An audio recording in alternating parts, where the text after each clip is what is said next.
Oke, baik. Bismillahirrahmanirrahim. Assalamualaikum warahmatullahi wabarakatuh. Selamat datang di pertemuan pertama mata kuliah Sosiologi dan Antropologi Gizi atau biasa disebut Sosantro Gizi. Kenalkan, nama saya Muhammad Nur Hasansyah, salah satu dosen dari tim pengajar Sosiologi Antropologi Gizi. Ya, halo, nama saya biasa dipanggil Anca ya, teman-teman bisa panggil saya Anca, bisa jalan-jalan, dan jangan lupa untuk follow IG saya, Anca Hasan. Semoga kita bisa berinteraksi lebih lanjut. Baik, kita mulai.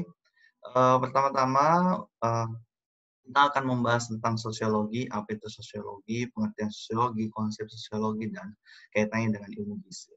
Jadi, seperti yang teman ketahui, bahwa apa yang dimaksud dengan sosiologi, sosiologi adalah berasal dari kata sosius, yaitu Latin, yang berarti kawan, teman, dan lain. Kemudian logos, tentu saja kita sudah sangat familiar dengan kata-kata ini, bahwa logos itu berarti kata-kata atau ilmu. Sehingga sosiologi secara harfiah dapat didefinisikan berbicara mengenai masyarakat. Jadi ilmu yang membahas mengenai masyarakat. Nah, dalam beberapa definisi sosiologi didefinisikan oleh Auguste Comte pada abad ke-19, yaitu ilmu pengetahuan kemasyarakatan umum yang merupakan hasil terakhir dari perkembangan ilmu pengetahuan. Jadi sosiologi itu sendiri ya ilmu dari segala ilmu. Jadi ilmu dari segala ilmu karena membahas segala fenomena yang terjadi di masyarakat. Nah, sosiologi sebagai hasil terakhir perkembangan ilmu pengetahuan. Jadi sosiologi ini lahir pada saat-saat terakhir perkembangan ilmu pengetahuan karena sosiologi didasarkan pada kemajuan-kemajuan yang telah dicapai oleh ilmu pengetahuan lainnya, seperti yang sudah saya sampaikan tadi, bahwa segala sesuatu yang terjadi di masyarakat, fenomena-fenomena yang ada di masyarakat itu dibahas di sosiologi. Jadi sosiologi ya dalam perkembangan ilmu pengetahuan modern itu merupakan hasil terakhir dari perkembangan ilmu pengetahuan. Nah, beberapa definisi sosiologi menurut para ahli, di sini dari Pitirim Sorokin, sosiologi adalah hubungan dan pengaruh timbal balik antara berbagai macam gejala sosial, misalnya gejala ekonomi dan gejala moral. Tadi sudah saya sampaikan. Jadi apapun yang terjadi di masyarakat, gejala-gejala, fenomena itu merupakan sosiologi. Dan sosiologi juga hubungan dan pengaruh timbal balik antara gejala sosial dengan gejala non-sosial. Misalnya geografis dan biologis, serta beberapa gejala seperti ekonomi dan lain-lain.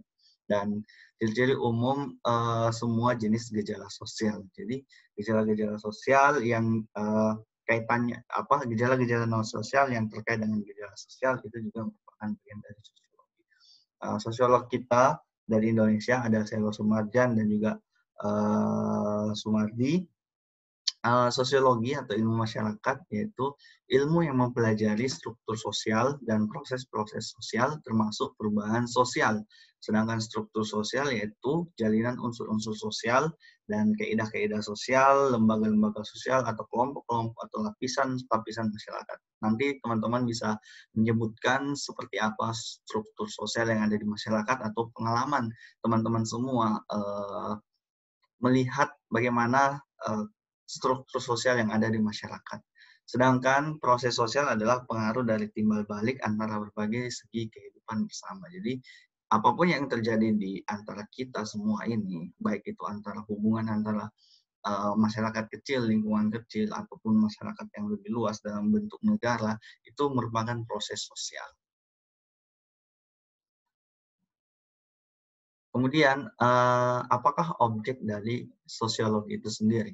Jadi, sosiologi itu sendiri seperti yang sudah kita bahas sebelumnya, bahwa sosiologi berbicara mengenai masyarakat. Tentu saja objeknya adalah masyarakat itu sendiri. Jadi, masyarakat dalam keseluruhannya. Baik itu masyarakat, segala tingkatan masyarakat, lapisan masyarakat, maupun juga masyarakat maupun juga gejala-gejala yang terjadi di masyarakat.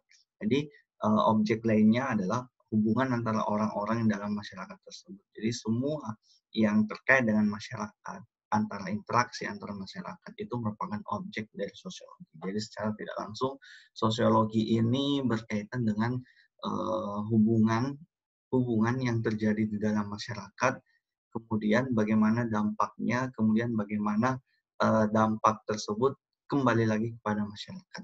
Nah, nanti teman-teman bikin konsep sendiri terkait sosiologi. Selanjutnya, kita akan membahas mengenai antropologi. Apa itu antropologi? Bagaimana hubungannya antropologi dan gizi?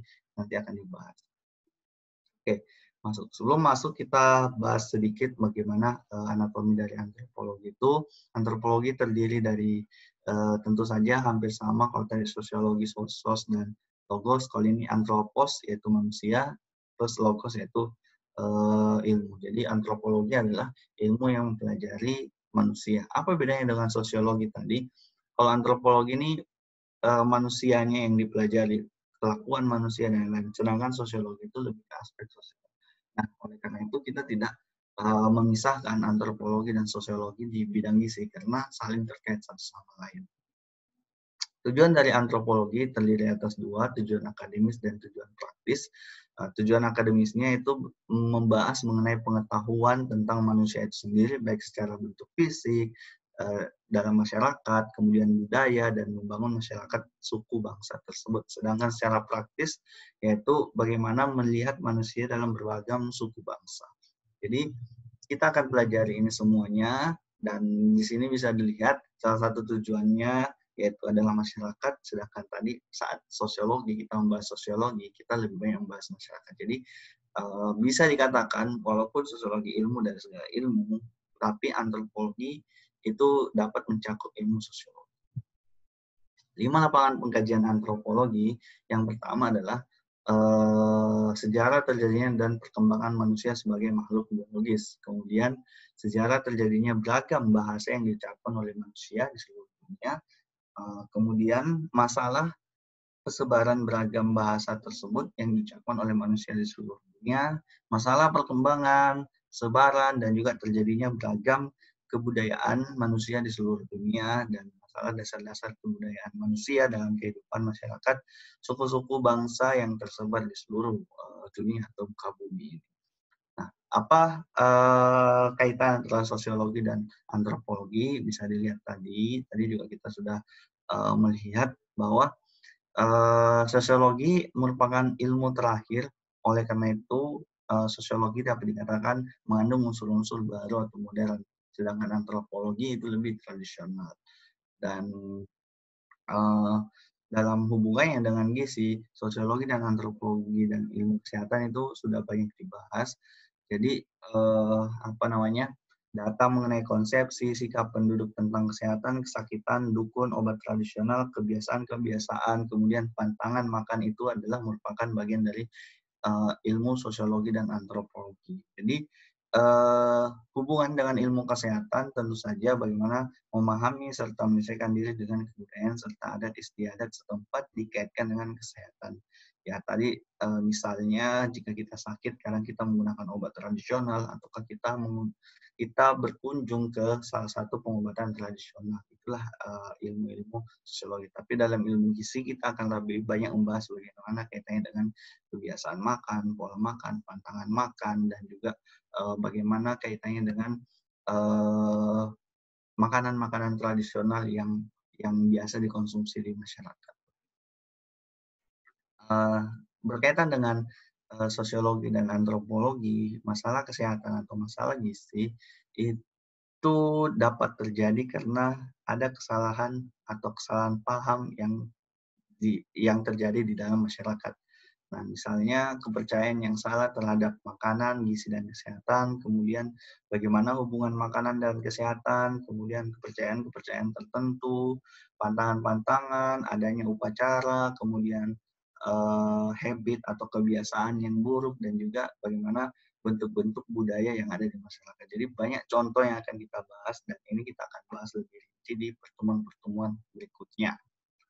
Kebiasaan makan merupakan sesuatu yang dapat menentang perubahan di antara semua kebiasaan. Mengapa? Karena ini berkaitan dengan apa yang kita sukai dan tidak kita sukai. Kemudian ada juga kepercayaan-kepercayaan terhadap apa yang dimakan dan yang tidak dapat dimakan. Ada juga mengenai keyakinan-keyakinan tentang makanan yang berhubungan dengan kesehatan. Ritual-ritual yang ditanamkan sejak kita masih kecil, anak-anak, dan juga masih anak muda. Dan tentu saja untuk merubah kebiasaan makan ini diperlukan upaya yang sangat keras agar dapat keluar dari budaya ini dan kita bisa memulai kebiasaan makan baru yang tentu saja mulai mengkonsumsi makanan yang bergizi dan juga yang memiliki yang tidak bertentangan dengan budaya tersebut. Jadi perlu ada pemahaman yang lebih baik lagi terkait bagaimana mengkonsumsi makanan-makanan tertentu itu bisa lebih baik, membuat kita lebih sehat atau lebih segar. Jadi ada beberapa aspek penting dari sosiologi dan antropologi gizi. Yang pertama adalah sifat sosial, budaya, dan psikologis dari makanan. Jadi bagaimana peranan sosial budaya dari makanan yang berbeda-beda dan dengan peranan gizinya. Misalnya kalau kita orang Jawa biasa dalam upacara-upacara tertentu menggunakan daun kelor sehingga daun kelor tidak dikonsumsi. Sedangkan daun kelor memiliki manfaat yang lebih luas sehingga saat ini juga mulai dikaji bagaimana konsumsi daun kelor itu untuk mengatasi masalah gizi. Kemudian aspek lainnya adalah cara-cara di mana dimensi sosial budaya dan psikologis dari makanan berkaitan dengan masalah gizi yang cukup, terutama dalam masyarakat tradisional. Jadi banyak cara-cara tertentu mungkin yang bisa berkaitan dengan masalah gizi. Misalnya tumpeng gitu ya. Tumpeng merupakan simbol dari makanan yang bagus yang selalu berada di beragam acara dan ini sangat baik untuk perkembangan ilmu gizi sebenarnya. Oke, dan kemudian makanan dalam konteks budaya. Jadi kebiasaan makan itu memang sangat kompleks, bisa mencakup tentang kegiatan masak-masak, prosesnya, kemudian kesukaan dan tidak suka, kemudian berkaitan dengan kearifan rakyat, kepercayaan, dan pantangan-pantangan serta tahayul. Dan semua ini merupakan bagian dari produksi, persiapan, dan konsumsi makanan sebagai kategori budaya yang sangat penting. Kebudayaan menentukan makanan. Jadi, makanan atau produk organik dengan kualitas biokimia yang dapat digunakan oleh organisme untuk mempertahankan hidup. Jadi, fungsi makanan sebenarnya dalam aspek budaya itu tidak sama dengan fungsi yang sebenarnya. Jadi, kalau dalam aspek budaya, makanan itu merupakan simbol tertentu. Sedangkan dalam aspek biologis, makanan adalah sesuatu yang digunakan untuk mempertahankan hidup. Jadi makanan harus mendapatkan pengesahan secara budaya jika mau diterima di masyarakat. Tidak ada satu kelompok pun, bahkan dalam kondisi kelaparan atau kelaparan akan mempergunakan semua sumber zat gizi yang ada sebagai makanan. Karena ada pantangan, ada kepercayaan, agama, tahayul, kepercayaan tentang kesehatan, peristiwa, dan sebagainya. Nanti teman-teman akan ada penugasan berkaitan dengan ini. Teman-teman bisa menonton video yang ada di e-learning kita, yaitu di chat. Itu silakan ditonton dan silakan tinggalkan komentar atau pesan terkait video tersebut. Kemudian pilihan pribadi terhadap makanan ini akan mengurangi variasi makanan dan dipengaruhi oleh selera, pengalaman masa kecil, dan seterusnya. Dan nafsu makan dan lapar, nafsu makan apa yang diperlukan untuk memuaskan berbeda, masing-masing budaya berbeda. Kemudian lapar itu karena kekurangan makanan, kekurangan gizi dasar secara fisiologis. Sedangkan konsep meal, kapan dimakan, terdiri dari apa, dan etika makan itu dipengaruhi oleh budaya.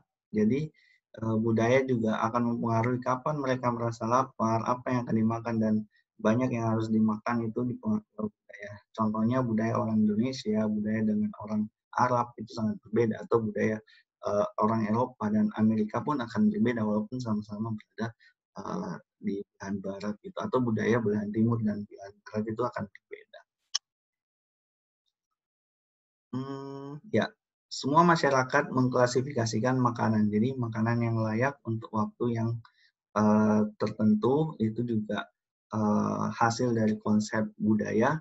Makanan ringan, kemudian makanan berdasarkan statusnya, jadi ada yang prestis, ada yang non prestis. Makanan yang diperuntukkan untuk pertemuan sosial, makanan berdasarkan usia, makanan untuk sakit dan sehat, dan lain-lainnya berkaitan dengan simbol budaya atau simbol ritual.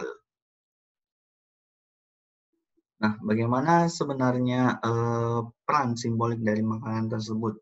Jadi makanan ini merupakan sebuah bahasa yang apa namanya ya, yang dapat mengkomunikasikan perasaan seseorang. Kemudian makanan juga merupakan ikatan sosial yang membuat kita lebih erat, dan makanan adalah kesetia kawanan di mana saling berbagi makanan itu adalah simbol bahwa kita merupakan setia. Misalnya antar tetangga kita saling berbagi makanan, dan menurut saya makanan bisa sebagai solusi dalam menghadapi stres. Ini bisa dibahas lebih lanjut nanti.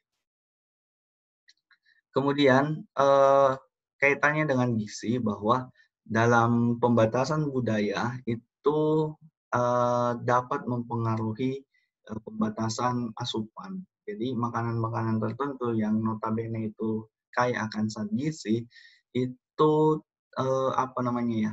Itu biasa masuk dalam pantangan budaya. Jadi pembatasan budaya terhadap kecukupan gizi, kemudian kegagalan untuk hubungan antar makanan dan kesehatan, serta bagaimana kegagalan untuk mengenali kebutuhan gizi pada anak-anak, ini semuanya ada kaitannya dengan budaya dan makanan.